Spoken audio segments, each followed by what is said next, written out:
பிரியப்படுத்துங்கள். என் தேவனே, உமக்கு பிரியமானதை செய்ய விரும்புகிறேன். சங்கீதம் 48. முதலாவதாக, கர்த்தரை பிரியப்படுத்த வேண்டும் என்ற வாஞ்சை உங்களுக்குள் இருக்க வேண்டும். அந்த வாஞ்சை இல்லாவிட்டால் நீங்கள் ஏனோ தானோ என்று ஒரு பெயர் கிறிஸ்துவராகவே இருப்பீர்கள். கர்த்தர் மேல் உள்ள அன்புதான் அவரை பிரியப்படுத்த செய்கிறது. அதுவே அவரோடு கரம் கோர்த்து நடக்க வேண்டும் என்ற விருப்பத்தை கொண்டு வருகிறது. அப்படி கர்த்தரை பிரியப்படுத்தி கரம் கோர்த்து நடக்கும்போது அவருக்கு அன்போடு உங்களை பார்த்து, நீ எனக்கு மிகவும் பிரியமானவன் என்றும் என் பிரியமே நீ ரூபவதி என்றும் அழைப்பார்.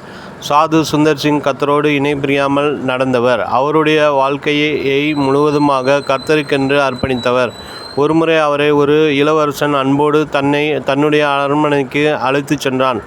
அவன் கிறிஸ்துவ மார்க்கத்திலும் ஆன்மீக மார்க்கத்திலும் அதிக ஈடுபாடு காண்பித்தான். அவன், ஐயா, நான் இயேசு கிறிஸ்துவின் மூலம் எவ்வளவோ ஆசீர்வாதங்களை பெற்றிருந்தும் அவரை வெளிப்படையாக அறிக்கையிடாத என் பலவீனத்திற்காக வருந்துகிறேன். அவ்வாறு நான் பகிரங்கமாக அறிக்கையிட்டால் என் சொந்த தேச மக்கள் என்னை வெறுத்து ஒதுக்கிவிடுவார்கள். என் அரச உரிமையும் பறிபோய்விடும் என்று சொன்னான்.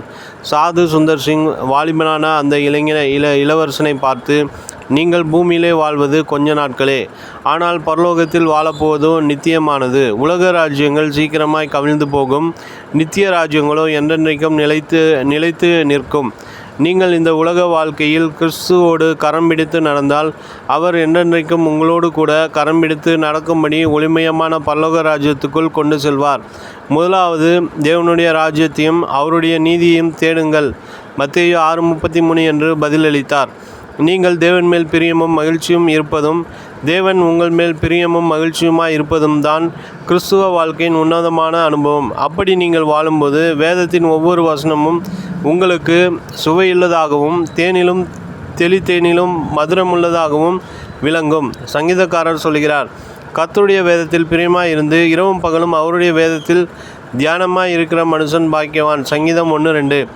தேவனை பிரியப்படுத்த தீர்மானித்த தாவீது ராஜா சொல்லுகிறார், எனக்கு உணர்வை தாரும், அப்பொழுது நான் உமது வேதத்தை பற்றி கொண்டு என் முழு இருதயத்தோடும் அதை கை கொள்ளுவேன். உமது கற்பனைகளின் பாதையில் என்னை நடத்தும், நான் அதில் பிரியமாயிருக்கிறேன். சங்கீதம் 119:34-35.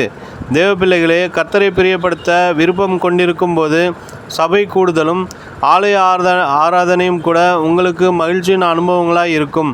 ஆகவே கர்த்தரை நேசித்து ஆவியோடும் உண்மையோடும் அவரை ஆராதித்து மகிழுங்கள். நினைவிற்கு, எங்கள் தேவனாகிய ஆண்டவரின் பிரியம் எங்கள் மேல் இருப்பதாக. எங்கள் கைகளின் கிரியையை எங்களிடத்தில் உறுதிப்படுத்தும். சங்கீதம் 90:17.